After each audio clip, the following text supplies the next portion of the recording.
হাসরের মাঠে আমলনামা প্রদানের ভয়ঙ্কর দৃশ্য। প্রিয় দর্শক, হাসরের দিন বা বিচার দিবস হল একটা প্রলম্বিত দিন, একটি অন্ধকারাচ্ছন্ন দিন। পৃথিবীর সময় বিবেচনায় সেই দিনের পরিমাণ হবে 50,000 বছর। এই দীর্ঘ সময় একাধিক পর্বে বিভক্ত থাকবে, যার মধ্যে প্রথম হলো পুনরুত্থান পর্ব। অন্ধকারাচ্ছন্ন হাসরের মাঠে প্রত্যেকের হাতে লম্বা একটা লিস্ট ধরিয়ে দেওয়া হবে। সেখানে তার দুনিয়ার জীবনের সবকিছু পুঙ্খানুপুঙ্খ রূপে লেখা থাকবে, ছোট থেকে ছোট, ক্ষুদ্রাতি ক্ষুদ্র বিষয়, প্রতিটি মহৎ কাজের কথা, প্রতিটি মুহূর্তের কথা।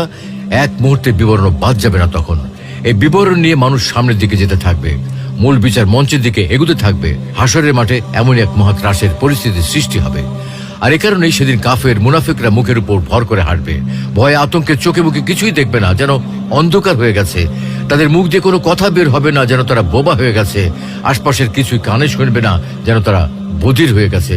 তারা সেদিন এতটাই ভীত সন্ত্রস্ত থাকবে যে সেই ভয়ে লাঞ্ছনা তাদের চেহারায় ফুটে